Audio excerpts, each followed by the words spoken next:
Hello friends, आज हम design hash map problem को डिस्कस करेंगे। इस प्रॉब्लम में आपको हैश मैप डिज़ाइन करना है, लेकिन आपको कोई भी built in hash table library का यूज़ नहीं करना। हैश मैप हमारा क्या होता है? बेसिकली एक ऐसा डेटा स्ट्रक्चर जिसमें हम की कोमा वैल्यू पेयर स्टोर करते हैं। जैसे मान लो हमें एक एरे की फ्रीक्वेंसी स्टोर करनी है, तो हम क्या करते हैं, एक मैप लेते हैं, जो भी एरे की वैल्यू होती है वो हमारी की हो जाती है, और जितनी भी बार वो एलिमेंट आर होता है वो हमारी फ्रीक्वेंसी हो जाती है। तो हम उसे की वैल्यू इस फॉर्म में स्टोर करते हैं, और जिस डेटा स्ट्रक्चर में स्टोर करते हैं वो हमारा क्या होता है, हैश मैप। हमारा हैश मैप क्या क्या ऑपरेशन सपोर्ट करता है? बेसिकली हम इस डेटा स्ट्रक्चर में कोई भी की वैल्यू पेयर इंसर्ट कर सकते हैं। हमारी पुट एपीआई, अगर हमें कोई की दी हो तो उसके कॉरस्पॉन्डिंग हम वैल्यू गेट कर सकते हैं। हमें एक की दी हो और ये पूछा जाए कि उसके कॉरस्पॉन्डिंग वैल्यू क्या है डेटा स्ट्रक्चर में, तो हमें वो रिटर्न करनी है। इसके लिए हमें गेट एपीआई दी हुई है। और थर्ड एपीआई हमारी क्या है? हमें किसी भी की वैल्यू पेयर को इस डेटा स्ट्रक्चर से रिमूव करना है। हमारे मैप में कोई भी एलिमेंट इंसर्टेड है वो किससे आइडेंटिफाई होता है? हमारी की से। तो हमें की दे दी जाएगी और हमें बोल दिया जाएगा इस की और उसके कॉरस्पॉन्डिंग वैल्यू को रिमूव कर दो। तो हम इस की को सर्च करेंगे और इस पेयर को अपने डेटा स्ट्रक्चर से रिमूव कर देंगे। हम जब भी कोई हैश मैप रिलेटेड प्रॉब्लम करते हैं तो नॉर्मली हम एसटीएल की लाइब्रेरीज का यूज़ कर लेते हैं, लाइक अनऑर्डर्ड मैप, और फिर उसमें इंसर्ट, इरेज, इस टाइप की एपीआई का यूज़ कर लेते हैं। लेकिन अब हमें एसटीएल के एपीआई की जगह खुद का कोड लिखना है। तो आज हम देखेंगे कि हम हैश मैप को किस किस तरह से इम्प्लीमेंट कर सकते हैं। जनरली आप हैश मैप को तीन तरह से इम्प्लीमेंट कर सकते हो। पहला, एरे का यूज़ करके। सेकंड मेथड कहते हैं सेपरेट चेनिंग। और थर्ड मेथड होता है ओपन एड्रेसिंग। इस वीडियो में हम दो मेथड, एरे और सेपरेट चेनिंग, इनको डिस्कस करेंगे। ओपन एड्रेसिंग हम किसी फ्यूचर वीडियो के लिए लीव कर देते हैं। एरे का यूज़ करके आप हैश मैप को कैसे इम्प्लीमेंट करते हो? बेसिकली जो भी आपकी कीज़ की रेंज हो सकती है, जैसे मैं मान लेता हूँ हमारी कीज़ की रेंज 0 to 9, टोटल 10, इतनी हमारी रेंज हो सकती है। तो जो भी आपकी कीज़ की रेंज हो सकती है, आप उतने साइज़ का एक एरे ले लेते हो, और फिर एरे का जो इंडेक्स है उसको एज ए की यूज़ कर लेते हो, और वहाँ पर जो वैल्यू आएगी उसको एज ए वैल्यू यूज़ कर लेते हो। इनिशियली जो आपकी रेंज है, जैसे 10 एलिमेंट्स की रेंज है, उतने साइज़ का एक एरे लोगे और उसको एक डिफ़ॉल्ट वैल्यू, जो भी आपकी कीज़ की आउटसाइड रेंज होगी, उससे इनिशियलाइज़ कर देते हो। मैंने यहाँ पर -1 से किया है, बाकी आप 0 से 9 के अलावा किसी भी वैल्यू से इनिशियलाइज़ कर सकते थे, इस रेंज के बाहर कोई भी डिफ़ॉल्ट वैल्यू। फिर मान लो हमें ये की वैल्यूज़ पेयर इसमें इंसर्ट करना है। हमें बोला है 5, 10 ये इंसर्ट कर दो, तो हम क्या करेंगे, 5 इस पोजीशन पर आएंगे और यहाँ पर 10 इंसर्ट कर देंगे। फिर हमें बोला 9, 1 9 पर आएंगे, यहाँ पर 1 इंसर्ट कर देंगे। फिर हम बोले 5, 20 5 पर आएंगे और यहाँ पर वैल्यू 20 राइट कर देंगे। जो भी प्रीवियस वैल्यू होगी वो ओवर राइट हो जाएगी। फिर हम बोले 2, 60, तो हम 2 पर आएंगे और यहाँ पर 60 को इंसर्ट कर देंगे।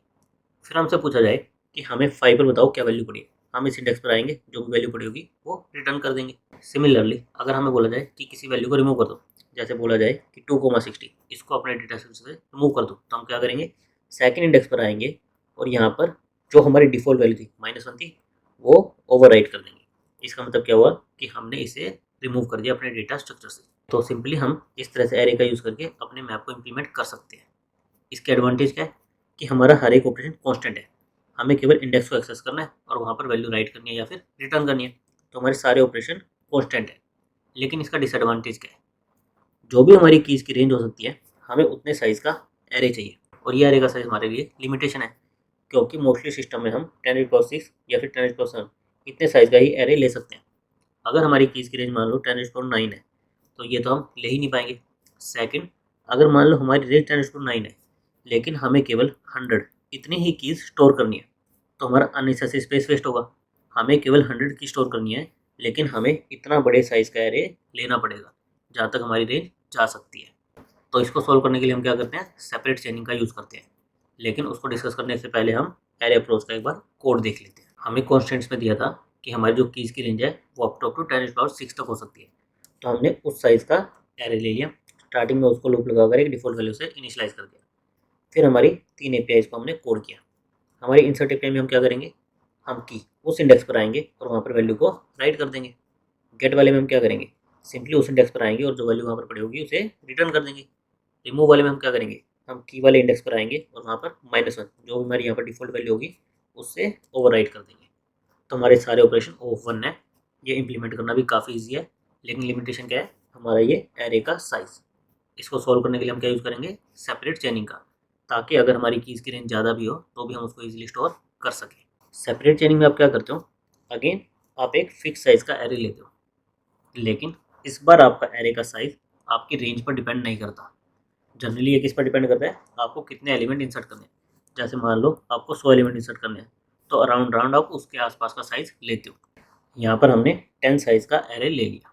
उसके बाद हम हमारी कीज़ को इसमें इंसर्ट करते हैं। लेकिन अब मान लो मुझे की 25 इंसर्ट करनी है, ये तो मेरे इंडेक्स की रेंज के बाहर है, तो इसको मैं कौन से इंडेक्स पर स्टोर करूँ? उसके लिए हम क्या यूज़ करते हैं, हैश फंक्शन का। हैश फंक्शन का काम क्या है कि जो भी हमारी की हो उसको, जो भी हमने टेबल का साइज़ लिया, उसके किसी स्लॉट पर मैप करना। जैसे हमने यहाँ पर हैश फंक्शन लिया की मोड साइज, कि जो भी की आएगी, जैसे 25 आई और हमारी टेबल का साइज कितना 10 है, इसका मोड ले लेंगे, कितना आया 5 आया। मोड लेने से क्या होगा, जो भी हमारी की रेंज होगी 0 टू लेकर हमारे टेबल की साइज इसकी रेंज में आ जाएगी, यानी कि हमें एक स्लॉट मिल जाएगा। हमें हैश फंक्शन इस टाइप से लेना है कि हम उसको इस रेंज में मैप कर सकें, जो हमारे टेबल का साइज उस रेंज में मैप कर सकें। और सेकंड, जब भी हम सेम की इस फंक्शन में डालें तो हर बार रिजल्ट सेम आए।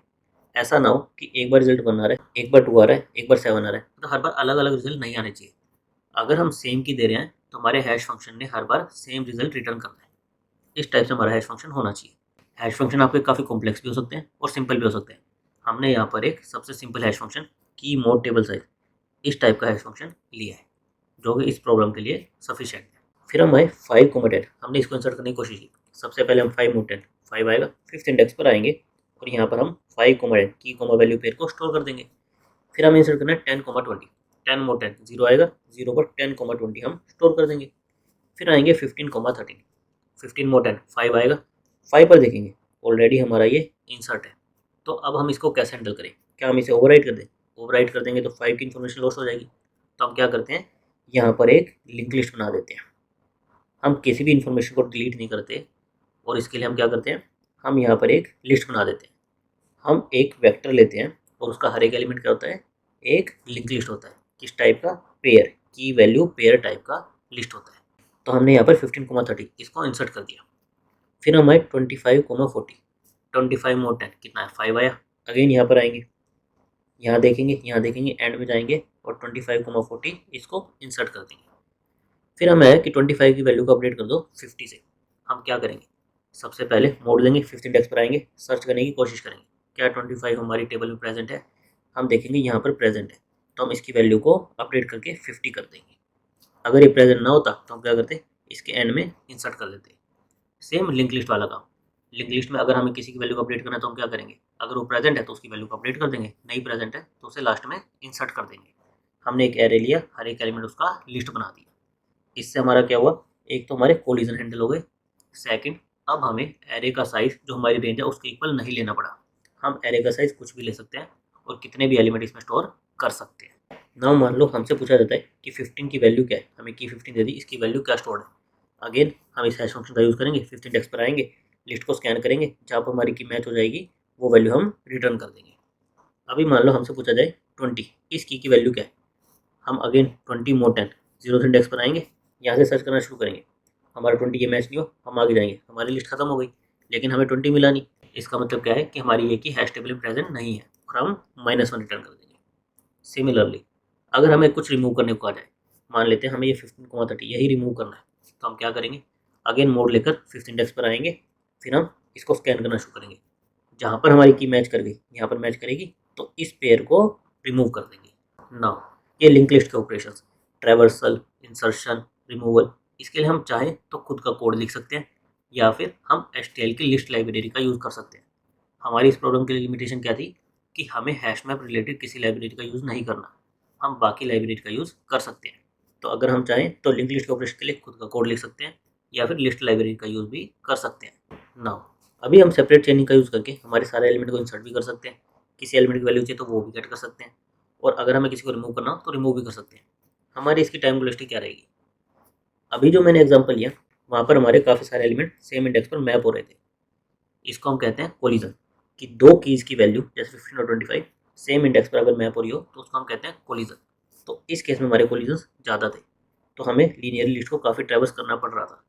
लेकिन जनरली जो हम टेबल का साइज लेते हैं और हमारा हैश फंक्शन लेते हैं, इस तरह से लेते हैं कि हमारे कोलिजन मिनिमम हो। उसके लिए हम क्या करते हैं, पहले तो जो हमारा साइज है, हैश टेबल का ये जो साइज है, ये हम एक प्राइम नंबर लेते हैं। प्राइम नंबर लेने से एडवांटेज ये होता है कि आपके जो भी इनपुट है वो यूनिफॉर्मली डिस्ट्रीब्यूट हो जाते हैं।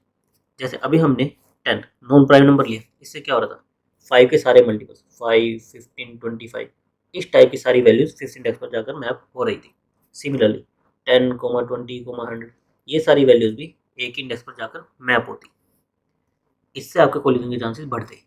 लेकिन यही मैं अगर 7 ले लेता, हैश टेबल का साइज 7 ले लेता, इससे क्या होता 5 मोड 7 मेरा 5th इंडेक्स पर मैप होता, 15 मोड 7 मेरा 1st इंडेक्स पर मैप होता, 25 मोड 7 मेरा 4th इंडेक्स पर मैप होता। बेसिकली मेरा इनपुट टेबल में डिस्ट्रीब्यूट हो जाता और इससे मेरे कोलिजन के चांसेस कम होते हैं। और नॉर्मली जब हम साइज और हैश फंक्शन सही से चुनते हैं तो हमारे कोलिजन काफ़ी कम होते हैं और हमारे हर एक ऑपरेशन की टाइम वेलोसिटी क्या आती है ऑफ 1। और सेकेंड एडवांस तो हमने डिस्कस किया ही था कि अब हमारी कोई रेंज की लिमिट नहीं है, हमारी कीज़ किसी भी रेंज में हो हम उसे इजीली स्टोर कर सकते हैं। तो एक बार हम इसका कोड देख लेते हैं। हमारा हैश मैप किस टाइप का होगा, वेक्टर ऑफ लिस्ट, और उसका हर एक एलिमेंट किस टाइप का होगा, पेयर की कॉमा वैल्यू पेयर। हमने डिस्कस किया था कि हम लिस्ट के ऑपरेशन चाहे तो खुद से लिख सकते हैं या फिर हम एचटीएल लाइब्रेरी का यूज़ कर सकते हैं।